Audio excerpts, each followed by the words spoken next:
Selamat pagi pemirsa, kualitas demokrasi suatu bangsa selalu berbanding lurus dengan kesehatan partai politiknya. Dengan partai politik yang sehat, demokrasi tidak hanya bergerak lewat prosedur, namun juga melalui kepercayaan, tanggung jawab, dan arah yang jelas. Semangat itu seyogianya menjadi suluh di tengah wacana penyesuaian ambang batas parlemen atau parliamentary threshold dalam revisi Undang-Undang Pemilu. Bukan untuk menyempitkan ruang representasi, melainkan demi memperkuat kualitas kelembagaan partai politik dan kerja demokrasi itu sendiri.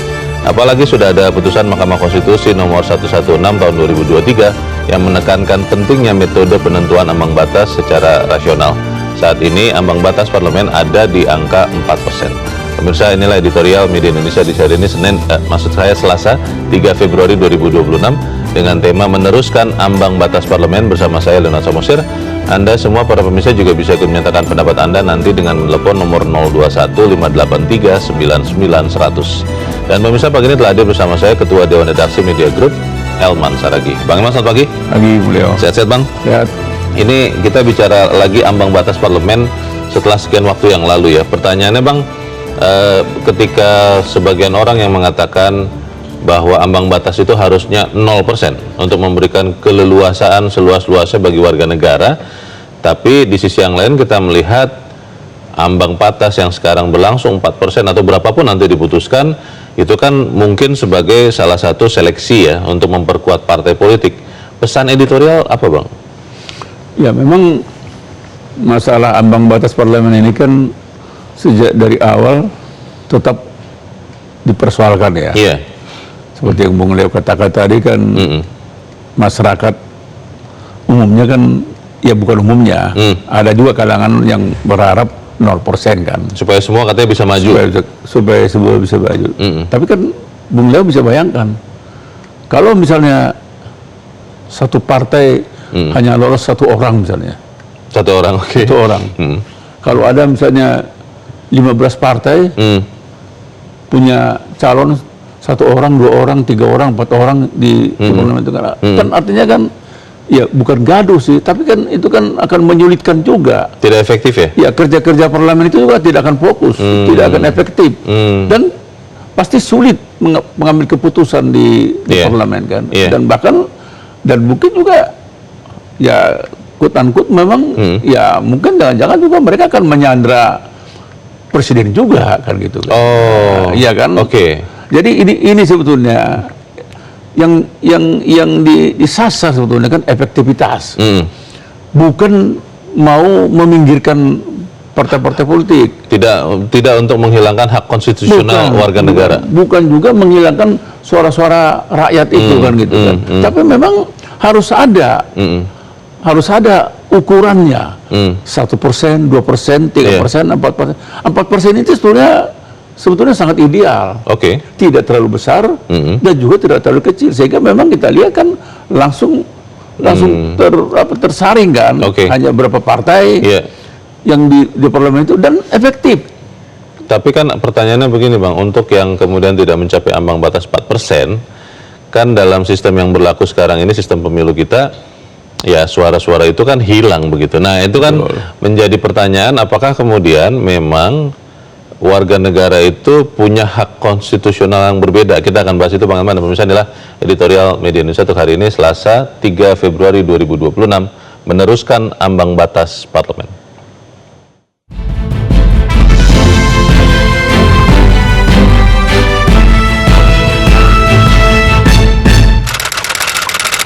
Meneruskan ambang batas parlemen.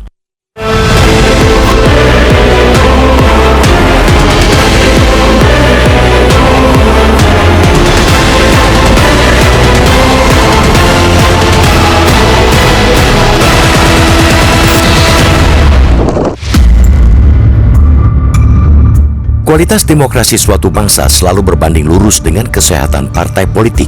Dengan partai politik yang sehat, demokrasi tidak hanya bergerak lewat prosedur, tetapi juga melalui kepercayaan, tanggung jawab, dan arah yang jelas. Semangat tersebut di atas seyogianya menjadi suluh di tengah wacana penyesuaian ambang batas parlemen, parliamentary threshold, dalam revisi Undang-Undang RUU Pemilu. Bukan untuk menyempitkan ruang representasi, melainkan demi memperkuat kualitas kelembagaan partai politik dan kerja demokrasi itu sendiri. Apalagi sudah ada putusan Mahkamah Konstitusi MK nomor 116-PUU-21 Romawi-2023 yang menekankan pentingnya metode penentuan ambang batas secara rasional. Saat ini ambang batas parlemen berada di angka 4%.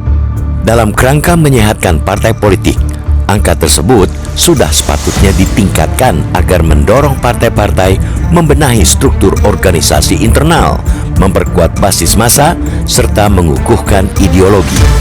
Perampingan jumlah partai politik di parlemen juga menghadirkan sejumlah dampak positif lain, mulai dari stabilitas pemerintahan, berkurangnya biaya pemilu yang begitu tinggi, hingga menguatkan sistem presidensial karena presiden tidak akan tersandra oleh tuntutan banyak partai di legislatif. Meski banyak aspek positif yang bisa dirasakan, perampingan ini harus dilakukan secara hati-hati. Besarannya pun harus dipertimbangkan masak-masak, misalnya di kisaran 5-7% agar tidak membunuh pluralisme yang menjadi roh demokrasi Indonesia. Sebab demokrasi tidak hanya soal efisiensi jumlah partai.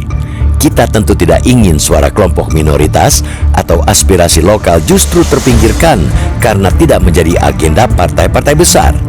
Publik pun tak menghendaki jumlah partai yang terlalu sedikit malah memperkuat dominasi elit tertentu, sehingga sirkulasi kekuasaan hanya berputar di lingkaran yang itu-itu saja.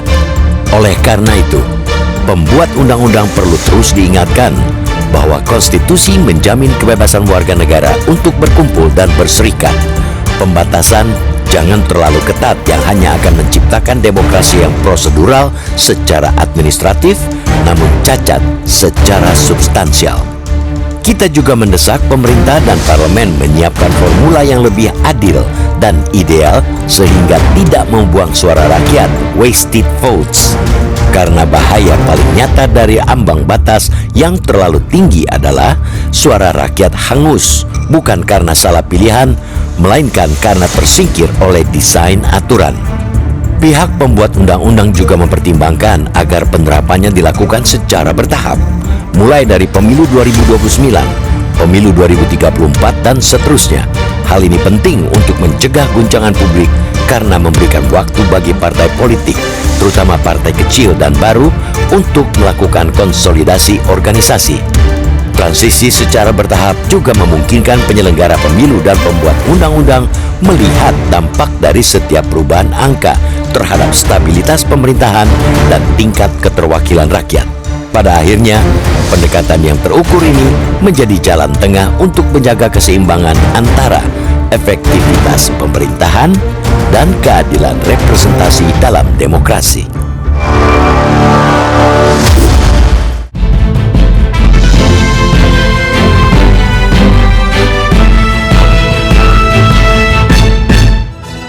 Anda bisa ikut menyatakan pendapat Anda di bagian berikut selepas jeda, pemirsa. Untuk saat ini tetaplah bersama kami.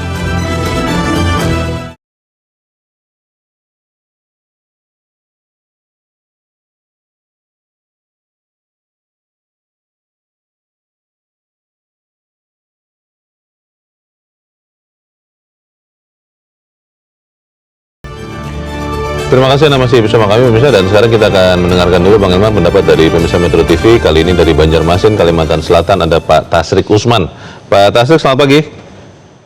Selamat pagi Mas Leo, selamat pagi Bang Herman. Assalamualaikum warahmatullahi wabarakatuh. Waalaikumsalam warahmatullahi wabarakatuh. Bagaimana Pak Tasrik, ini setuju 4%, setuju 0%, atau bagaimana Pak? Silakan pendapat Anda Pak. Baik, negara ini adalah negara demokrasi ya.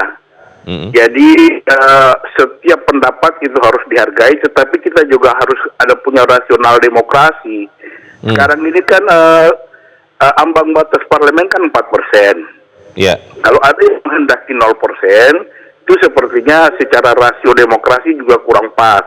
Coba bayangkan kalau dia cuma dapat 1 kursi, kemudian dia akan masuk ke parlemen, itu tidak efektif juga.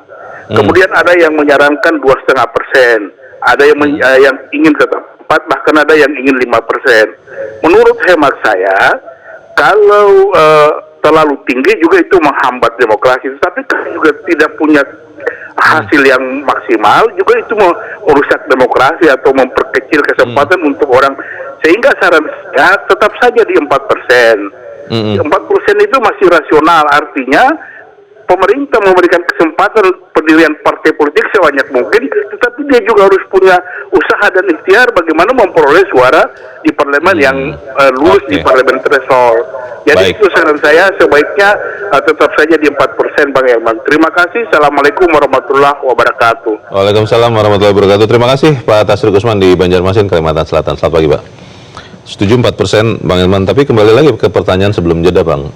Kalau dalam pemilu yang lalu itu ada sekian suara yang akhirnya kan tidak tersalurkan karena yang dicoblosnya tidak masuk ke parlemen begitu. Lebih dari 10 juta lah. Lebih dari 10 juta suara. Nah itu bagaimana, Bang?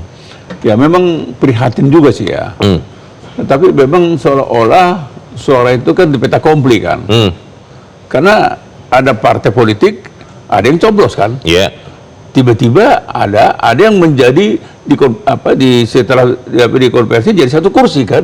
Ada yang 2 kursi, ada yang kursi. Bahkan pemilu yang lalu kan ada yang hampir 4% kan. Oh iya. Hanya gara-gara sedikit kan. Betul, kurang sedikit. Kurang dari 4%. Akhirnya batal lah semua ini kan. Suaranya. Ya lemas juga sih. Nah, oleh karena itu memang kita kan tidak boleh membatasi lahirnya partai politik. Iya. Bebas. Karena itu sesuai Undang-Undang Dasar 45. Nah, mungkin saran kita ke depan sebelum melaunching satu partai politik, bagus juga partai politik ini melakukan survei dulu. Survei dulu elektabilitas partai ini. Kira-kira kalau dia jadi partai politik, kira-kira ada nggak sampai 4%? Semacam studi kelayakan lah begitu ya, dulu, kan? Sebelum betul-betul meluncurkan. Kalau memang melebihi 4%, barulah dia sebetulnya bukan bisa, barulah dia mendaftar. Jadi ya kalau tidak survei juga boleh. Tapi ini tidak boleh jadi aturan. Tidak boleh jadi aturan. Kesadaran masing-masing calon partai. Agar apa? Agar suara rakyat itu tidak di peta kompli. Tidak dalam tanda petik terbuang di saat kan pemilu. Gitu. Ini kan sayang kalau ada 10 juta, 15 juta kan. Ya benar juga memang kita keberatan. Tetapi kan bagaimanapun di parlemen itu kan harus fokus kan.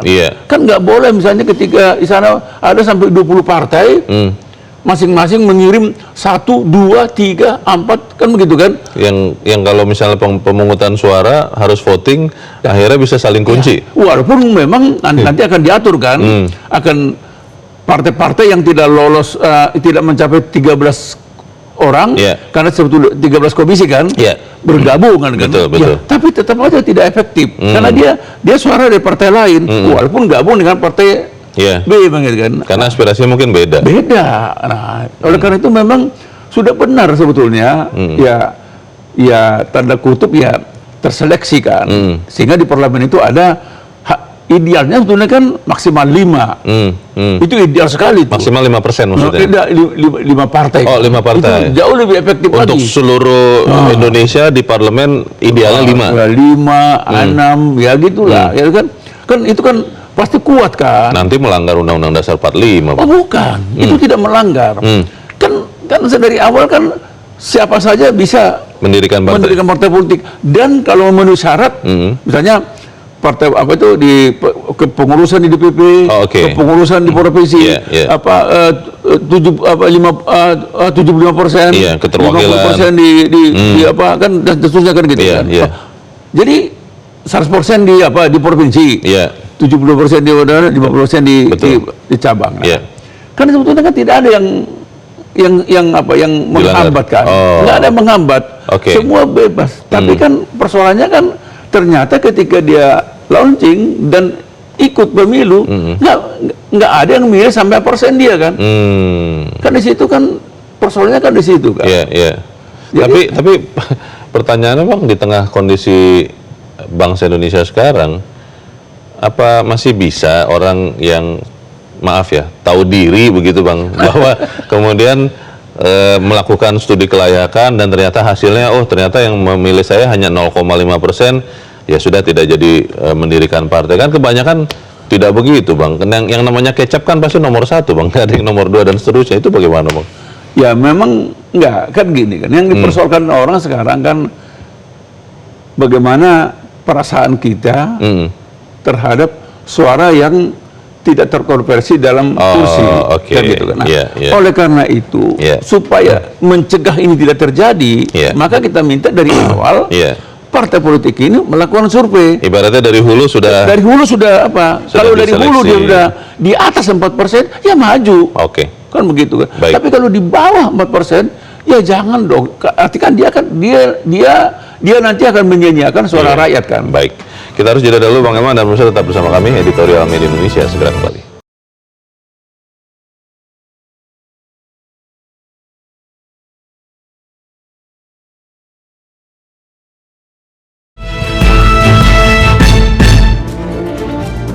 Terima kasih Anda masih bersama kami dan kita ada di bagian akhir diskusi kita pagi ini. Pemirsa, Bang Eman, apa kira-kira yang kita bisa usulkan, Bang, sebagai bahan pertimbangan para pembuat undang-undang pemilu yang baru ini, agar kemudian seminimal mungkin suara warga negara Indonesia yang ya tidak tersalurkan lewat kursi parlemen, partai di parlemen, Bang? Ya memang kita harapkan dalam pembahasan undang-undang pemilu dalam waktu dekat ini ya, DPR bersama pemerintah, kita minta juga DPR dan pemerintah betul-betul mengkaji alternatif lain. Artinya tetap mungkin 4%, kan gitu kan. Bahkan juga bisa-bisa kita naikkan 4,5% kan gitu kan. Naik kelas dia kan. Yang nggak boleh kan turun kan, naik kelas. Nah, tapi jangan juga kita biarkan telanjang. Udah 4%, nggak begitu. Nah, karena kita juga harus, pemerintah dan DPR juga harus mendengar suara-suara rakyat ini kan. Jangan rugikan kami kan, itu suara rakyat kan. Betul. Kami ini juga warga negara yang sah. Punya hak juga. Punya hak. Konstitusional. Punya hak menentukan republik ini kan. Oleh karena itu ketika kami memberikan suara, jangan sia-sia. Jangan gara-gara 4% tidak terpenuhi, lalu suara kami terbuang kan gitu. Suara-suara ini harus ditampung dan harus dikaji. Lakukan studi. Bagaimana caranya menghimpun ini kan. Iya kan? Dan tidak boleh terbuang ini kan. Jadi karena kalau di sana itu nanti hanya ketok palu, udah 4%, nggak setuju, nggak begitu. Makanya tadi kan salah satu alternatif pemikiran kita bilang, boleh nggak disarankan kepada partai, para politisi, kalau buat partai silakan. Tapi tolong lakukan survei dulu sejak dari awal. Kenapa? Supaya kau juga jangan rugi. Karena ngapain kau ikut pemilu udah pasti kalah. Jangan memaksakan kehendak begitu. Jangan memaksakan kehendak karena begini, ini begitu berkampanye, begitu pemilu, semua kan barang terbuka. Dan rakyat nggak boleh dipaksa milih kita kan gitu. Betul. Itu hak. Hak rakyat. Dan rakyat sudah tahu ini yang paling bagus, yang bagus, kurang bagus, dan jelek. Dan yang bisa menyalurkan suara mereka sampai di parlemen. Persis itu. Dan rakyat itu juga rakyat itu udah pintar. Dia tahu ini dia dibuat partai ini kepentingannya ini. Ini buat partai ini kepentingannya Itu udah ngerti, Bang ya? Sangat ngerti. Jadi itu yang membuat seperti Leo tadi katakan, mana pula dia mau sadar kan? Itu yang kita khawatirkan, Leo. Oleh karena itu ya para politisi yang membuat partai juga harus sadar. Lalu di DPR dan di DPR sana juga bersama pemerintah ketika membahas ini, bukalah kesempatan ruang seluas-luasnya supaya masyarakat menyampaikan bagaimana caranya supaya ambang batas ini diterima secara hati yang enak gitu. Baik. Kita harap itu yang terjadi. Bang Eman, terima kasih sudah di tempat ini. Selamat pagi, Bang.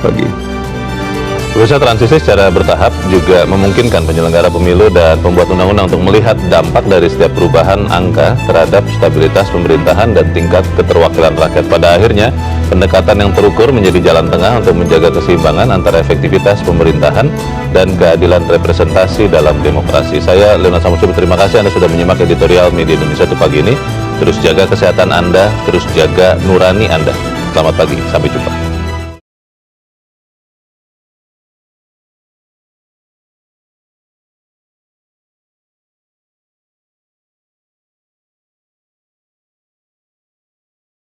Para